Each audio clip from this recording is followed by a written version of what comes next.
Hello. For everybody who's been following along, you'll know that last week was the second episode of the 2026 season of the Great Pottery Throwdown. The contestants were asked to slab build a pair of bookends based on their other hobbies, and for me, that means mushroom foraging. I got into that a couple of years back, and so my bookends are a split cluster of black trumpet mushrooms, which are the first ones that I learned how to find, and they're super delicious.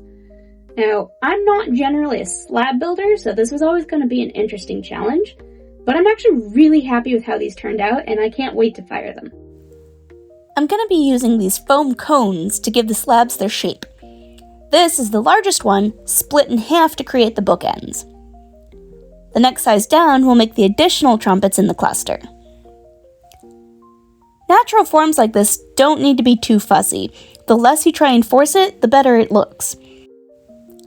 The clay wants to split and tear around these flared edges, and so do the mushrooms.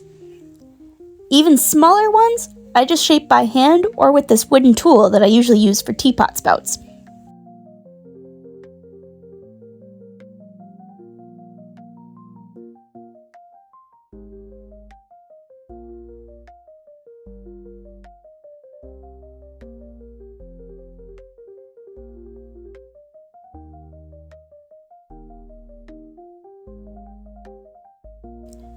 Once I've got a handful of various sized mushrooms, I'll set them aside under plastic, and it's time to begin the build. Earlier, I rolled out and cut a slab into a base and a back plate, and now that they've set up, I can score and slit the large halves.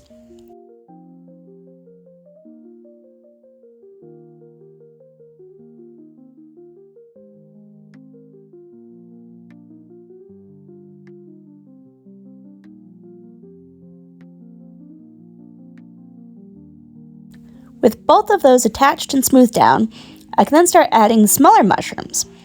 And there's no real rhyme or reason, I'm just going on vibes here.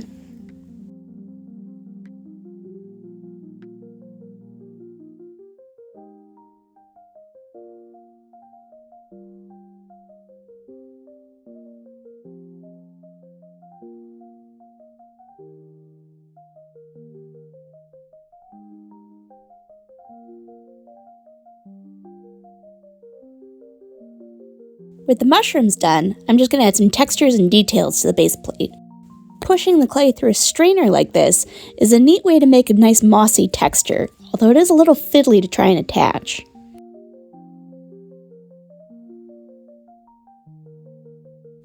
Now we're going to carefully attach the base plate to the back plate, and use this board to make sure that they stay nice and flat. With the first one finished, I'm going to throw on some texture and details to its match.